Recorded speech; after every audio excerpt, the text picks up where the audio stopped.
بسم اللہ الرحمن الرحیم۔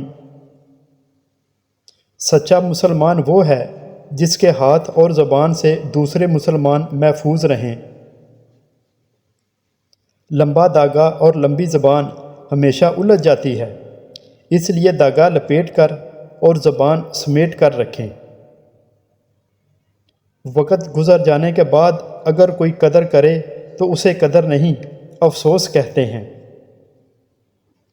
دنیا نصیب سے ملتی ہے اور آخرت محنت سے، لیکن لوگ محنت دنیا کے لیے اور آخرت کو نصیب پر چھوڑ دیتے ہیں۔ ماں باپ کے ساتھ تمہارا سلوک ایسی کہانی ہے جو لکھتے تم ہو، لیکن تمہاری اولاد تمہیں پڑھ کر سناتی ہے۔ تعلیم کی کمی کو تربیت اچھی طرح ڈھانپ لیتی ہے، لیکن تربیت کی کمی کو تعلیم کبھی پورا نہیں کر سکتی۔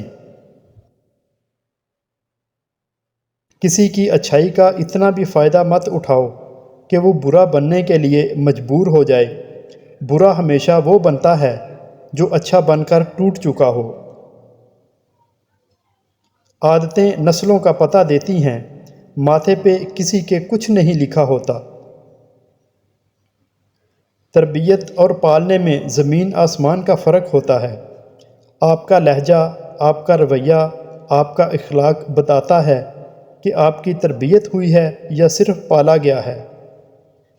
سب سے ذلیل ترین انسان وہ ہے جسے حق اور سچ کا پتہ ہو اور وہ پھر بھی جھوٹ کے ساتھ کھڑا رہے۔ استاد کی قدر کرو، یہ وہ ہستی ہے جو تمہیں اندھیرے سے نکال کر روشنی کی راہ دکھاتی ہے۔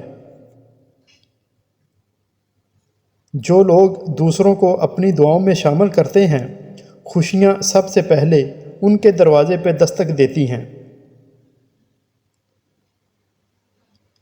تعلیم کا پہلا اصول یہ ہے کہ اپنی آواز نیچی رکھیں اور اپنے الفاظ میں احترام پیدا کریں۔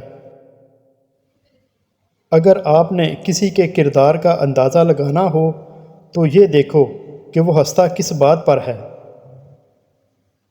اپنوں کو جب کسی بات کا احساس دلانے کی نوبت آ جائے تو وہ اپنے نہیں رہتے۔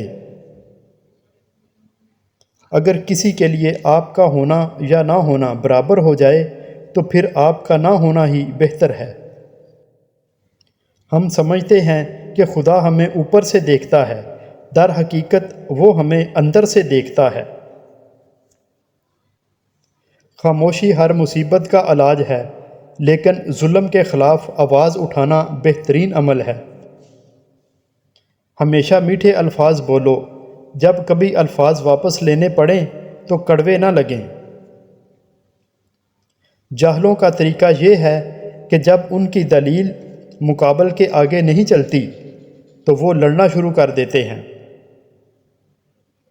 خاموشی نامناسب سوالوں کا بہترین جواب ہے اور مسکراہٹ ہر حالات کا بہترین رد عمل ہے۔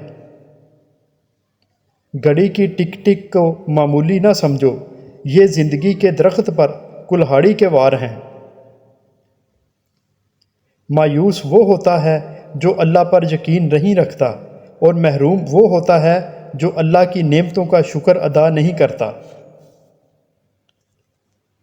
ہم ایسے منافق لوگ ہیں کہ کسی کی تکلیف کو اس کے گناہوں کی سزا سمجھتے ہیں اور اپنی تکلیف کو آزمائش۔ ان لوگوں سے مت ڈرو جو اپنا بدلہ لینا جانتے ہیں، بلکہ ان لوگوں سے ڈرو جو اپنا معاملہ اللہ پر چھوڑ دیتے ہیں۔ Thanks for watching.